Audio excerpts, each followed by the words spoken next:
The Texas Tech offense laid yet another egg on Saturday, this time in the Big 12 opener out in Morgantown, losing 20-13 to the Mountaineers. You lost QB1 and Tyler Shuck due to injury. It's Baron Morton time as the starter for the Red Raiders, but this offense has to have sizable changes and quickly if the Red Raiders don't want to lose their season and fast.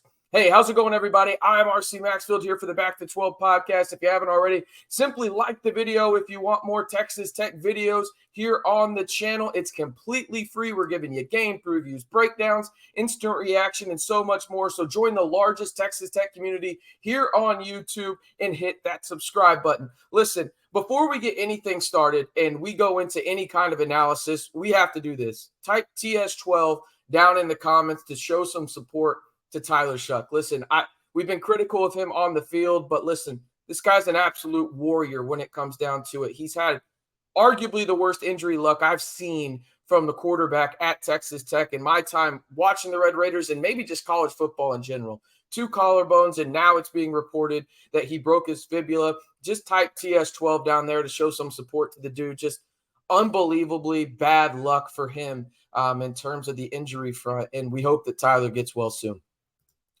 All right, let's jump into this because, again, losing Tyler Shuck, obviously there's some emotions to that for this Texas Tech offense. And the defense doesn't get a pass either here. But this was and now is trending towards looking like 2014. And what do I mean by that? If you remember what happened in 2013, year number 1 of Cliff Kingsbury, Texas Tech finished 8-5. They went out and won the Holiday Bowl, right, against a ranked opponent. What did Joey McGuire do in year number 1? They went down and they destroyed Ole Miss down in the Texas Bowl, right? The next year for Cliff, they go 4-8 after having a ton of hype, right, for year number 2. It feels like we might be headed in that direction because right now the offense we are watching for the Red Raiders in no uncertain terms is garbage. And I don't use that word lightly. And it's not just one guy. This is not a Zach Kittley issue. This is no. He is a problem, but he is not the issue, right?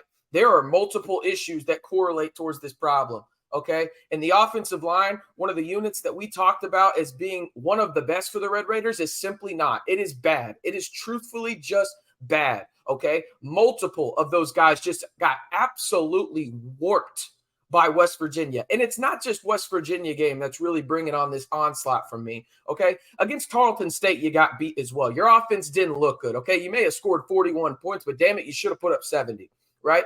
And then against Oregon, right, you competed, you did well, right, but your offensive line just still didn't look great. In Wyoming, we know what happened there, and we chalked that up to, it's the first time they play together. You are a third of the way through your season now, and your offensive line looks awful, okay?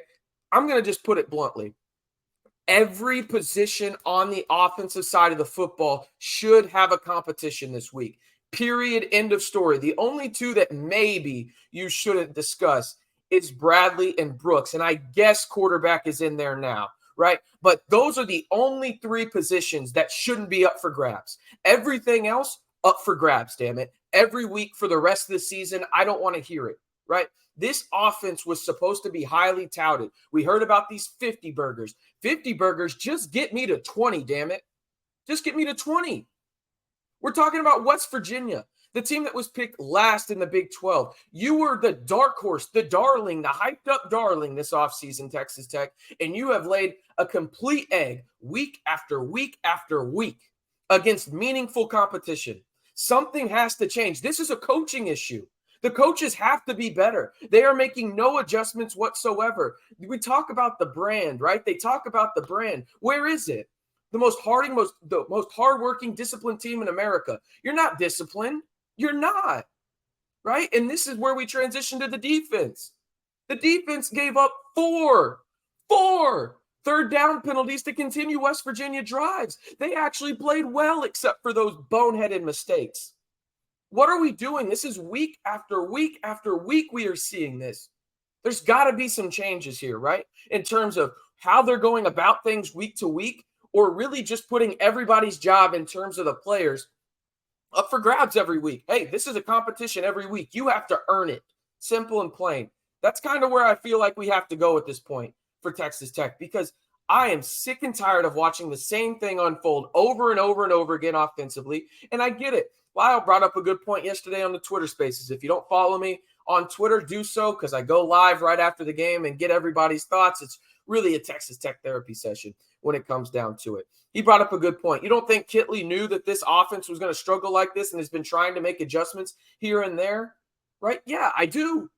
I get that, right? But also, you have to show some creativity. I love that Taj Brooks got as many carries as he did, right? He did phenomenal against West Virginia. But the fact that you had a chance to go down and tie the game on 3rd and 2, I don't care if he's exhausted. Call a timeout if need be. Do something. Give the ball to Cameron Valdez. You run the ball there on 3rd and 2. You don't run a wheel route to a 5'9" wide receiver in the corner of the end zone. You just don't, okay? You just simply don't. All right. What's your one word to describe Texas Tech football and this team so far this season? Just give me one word. I'm not done with my tangent either, because this is just unbelievable. I mean, if you're a Texas Tech fan, it feels like you almost got bamboozled, hoodwinked, whatever word you want to say with this offseason hype, right? And the crazy part is maybe I'm just simply delusional. I still think this team is talented. That's the crazy part. I might just be flat out delusional. Let me know down in the comments your one word to describe this team, though. Simply unfreaking believable. All right, let's look at some of the stats. Again, Taj Brooks, phenomenal. 25 carries, 150 yards. Crazy part is he did most of that in the 3rd quarter, right? You look at the passing attack. Xavier White was your leading receiver in this one with 45 yards. 45 yards. I just 13 for 37, Baron Morton. Listen, I understand the elements played a part in this.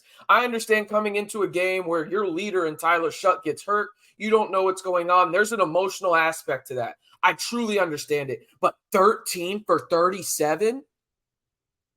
13 for 37. What are we doing? Like, come on now. Like, and not to mention this as well. You continuously get no pressure on the quarterback. You had 1 sack yesterday. 1, and it came early on in the game, right? We're talking about a redshirt freshman quarterback having his first start, and you get 0 pressure. I mean, none. Talk about another group that was hyped up this offseason. Joey McGuire went as far as said that he thinks this defensive line unit and the pressure unit in terms of the edges is better than last year. Bullshit. It's not. It's not. It's simply not, okay? Things have to change for Texas Tech. Simple and plain. You have to just throw everything out the window that you thought you knew about this team. It's not the team that you thought it was going to be this year. It's not. I was wrong and you were wrong. Okay? Things have to change. Look in the mirror type aspect right now. This Texas Tech team has to figure things out quickly, or else they are going to finish in the bottom 3 of the Big 12. And I'm not trying to overreact. Just tell me what they've done positively on a consistent basis, week in and week out. Because there's nothing.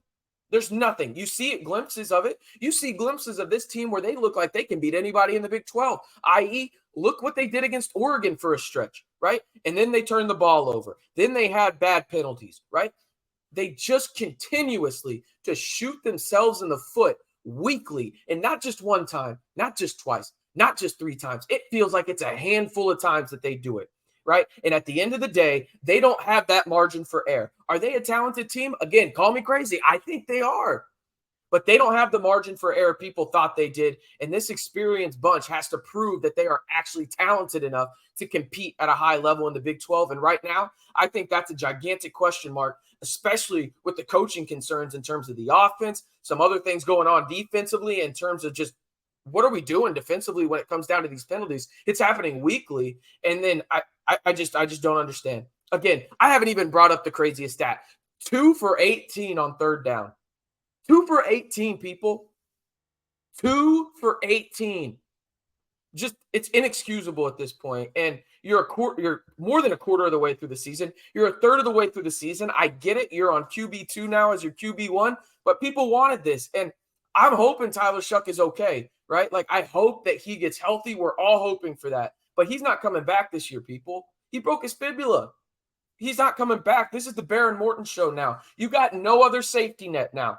None whatsoever. You're going to throw Jake Strong out there as a true freshman? That's even more of a disaster waiting to happen. That's not indicative in terms of what Jake Strong is as a player. I think he's got a lot of upside, but he's a true freshman, okay? We got to be realistic here. right? Your receivers don't separate. Your offensive line is trash. Your running back should be getting as many carries as he did today every game, but can he hold up? I mean, he's never gotten that workload. I think Taj can, but we got to be realistic about it, right? You're finally using your tight ends. Your defensive line gets absolutely zero pressure whatsoever. I don't know where Steve Litton and Miles Cole is. Your linebacking crew, I'll be honest with you, they're probably your bright spot right now. And then your secondary weekly makes one or two just bonehead mistakes on third down to prolong drives, and inevitably those teams get points. There is a lot of questions and serious questions that need to be asked and need to be addressed for Texas Tech, because right now this team is just not good. It is not a good football team. And I'll be honest, every single position, maybe outside of 3 on offense and 2 on defense, need to be up for grabs every damn week. Simple and plain. That's what needs to happen for the Red Raiders. All right. Before we get out of here, appreciate y'all listening to my tangent, by the way. Predict it. How many games will Texas Tech football win this season? Just let me know. You're at 1 right now. That West Virginia game is supposed to be one of your Big 12 wins. Do you beat Houston at home? I don't know. I don't know anymore with this team, to be perfectly honest with you. Let me know how many wins you think Texas Tech gets this season. It just feels like 2014 all over again to me. Here we are. A reminder, one more time, type TS12 down in the comments. We're praying for Tyler Schruck, hoping he gets healthy. Again, just absolutely brutal injury luck for him. I just hate to see it, man. It felt like he never really got a true shot to show some of that potential for long stretches for Texas Tech. It just sucks, man. It really, really sucks. Before you get out of here, like the video and subscribe if you want more free daily Texas Tech football videos all year long. I'm probably not done with my tangents, people. I'll probably have one tomorrow with Lyle on the long form podcast. So you're going to want to tune into that. Me and Lyle going back and forth. And the easiest way to do that is hit that subscribe button to stay in the know on Texas Tech football. All the latest breaking news, game recaps, film breakdowns, and everything in between. We've got you covered right here on the Back to 12 podcast channel.